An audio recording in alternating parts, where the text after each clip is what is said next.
თბილისის საქალაქო სასამართლოში პროევროპული საპროტესტო აქციების დროს დაკავებული ანდრო ჭიჭინაძის, ონისე ცხადაძის, გურა მირცხულავას, ჯანო არჩაიას, ლუკა ჯაბუას, რუსლან სივაკოვის, რევას კიკნაძის, გიორგი ტერაშვილის, ვალერი თეთრაშვილის, სერგეი კუხარჩუკისა და ირაკლი ქერაშვილის მორიგი პროცესი გაიმართა. სხდომაზე ერთი მოწმე საქმეში დაზარალებულად ცნობილი განსაკუთრებულ დავალებათა დეპარტამენტის თანამშრომელი დავით ზეგარდელი დაიკითხა. მისი თქმით, ის 1 დეკემბერს აქციაზე იმყოფებოდა, რა დროსაც თვალის მარჯვენა მხარეს წარბთან ქვამოხვდა და დაზიანება მიიღო. როგორც მოწმემ თქვა, მას ადგილზე პირველადი დახმარება აღმოუჩინეს, შემდეგ კი კავკასიის მედიცინის ცენტრში გადაიყვანეს. ზეგარდელის თქმით, ქვებს აქციის მონაწილეების მხრიდან ისროდნენ, თუმცა კონკრეტულად ვინ მას არ დაუნახავს. რაც შეეხება 11 ბრალდებულის მიმართ პრეტენზიას, მოწმემ თქვა, რომ ის არც ერთ მათგანს არ იცნობს, თუმცა დანაშაულის დამტკიცების შემთხვევაში პასუხისგების მომხრეა. მას შემდეგ, რაც ბრალდების მხარემ მოწმის დაკითხვა დაასრულა, ზეგარდელს კითხვები ადვოკატებმა დაუსვეს, თუმცა მათი მხრიდან დაკითხვა მცირე ხნით გაგრძელდა და სხდომა დაწყებიდან მალევე დასრულდა.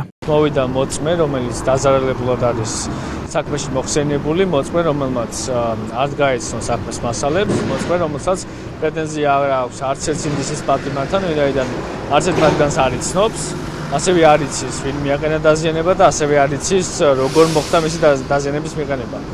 ამასთან დაკავშირებით მოწმემ განაცხადა, რომ ის იყო პარლამენტის შიდა ტერიტორიაზე, შესაბამისად ვერც კი დაინახა ზოგადად რომელი საგანი და როგორ მოხდა და თქვა აღნიშნა, რომ თუ რაიმე დადასტურდება ამ საქმეში, შემდგომ ექნება პრეტენზია. დღევანდელი მოწმეები და ყველა იმ მოწმეებით, რომლებიც მოყავთ, დავადასტურეთ და ვნახულობთ იმას, რომ ბრალდების მხარემ ერთი კაციც კი არ გამოკითხა იმასთან დაკავშირებით, ვინმე შეესწრო თუ არა აღნიშნულ ქმედებას. თვითონ ბრალდების მხარეს მოყვანილი მოწმეებიც კი იმას ეძახიან, რომ არ დაუნახავთ ვინ ესროლა, როდესაც აქციაზე იყო ათასობით ადამიანი და მინიმუმ 2 ობიექტური მოწმე მაინც შეეძლოთ გამოეკითხა. დაკავებულ 11 პირს ბრალი საქართველოს სისხლის სამართლის კოდექსის 225 მუხლის მეორე ნაწილით აქვს წარდგენილი, რაც ჯგუფურ ძალადობაში მონაწილეობას გულისხმობს. მათ 4-დან 6 წლამდე პატიმრობა ემუქრებათ. ბრალს არც ერთი დაკავებული არ აღიარებს. საქმეზე მორიგი სხდომა 24 ივლისს გაიმართება.